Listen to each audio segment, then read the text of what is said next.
College student walks 20 miles to get to work on time. CEO rewards him with a huge gift.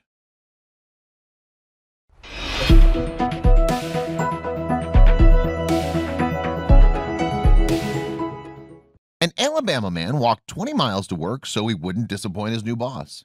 But he wasn't expecting what his boss did next. 20-year-old Walter Carr sent text messages to all the people on his contact list. It was definitely urgent.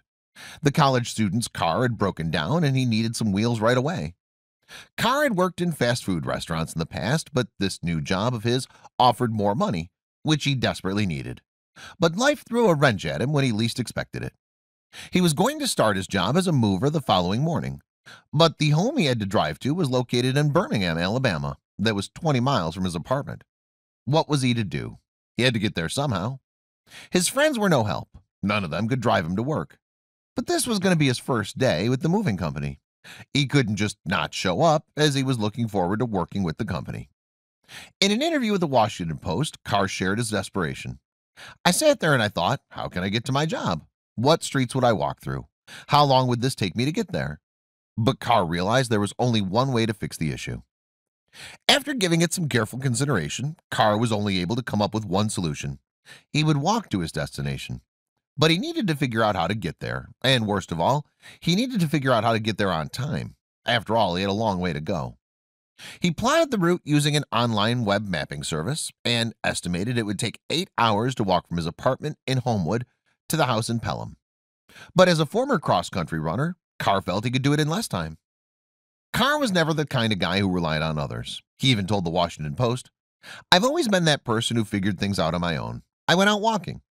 So he knew this one time he needed to shine, and he needed to shine bright. At 8 p.m., Carr ate up some bologna and eggs and took a nap. Then he woke up at midnight, grabbed his phone and his wallet, and headed out. He was on a mission. Carr continued his journey in the dark. Sometimes he jogged, sometimes he walked, but he always stayed focused. At 4 a.m., Carr had made it to Pelham, but his final destination was still hours away.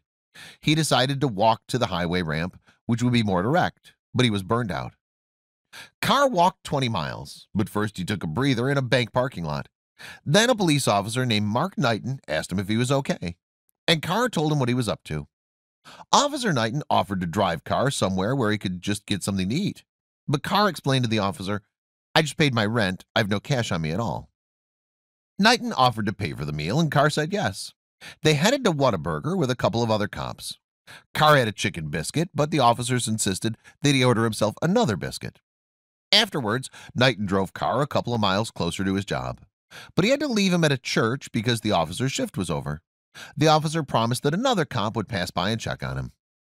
Carr was worried he wouldn't make it to his job, so at around 5:30 a.m. he kept on walking. Then another officer named Scott Duffy picked Carr up and drove him the rest of the way. At 6:30 a.m., Duffy knocked on homeowner Jenny Lamey's door to explain to her what Carr had gone through. Of course, Lamey's home was the one at which Carr was supposed to meet the other movers.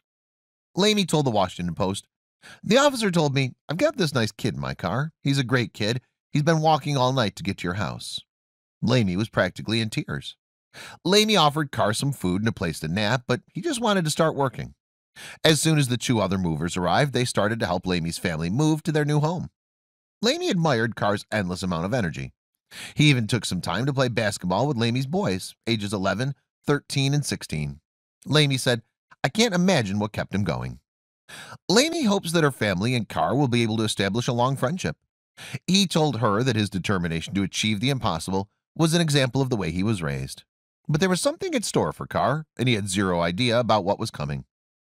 The next day, Lamey told Carr's supervisor what he'd done. Then Lamey wrote about it on Facebook. She also started a GoFundMe page to help Carr fix his vehicle.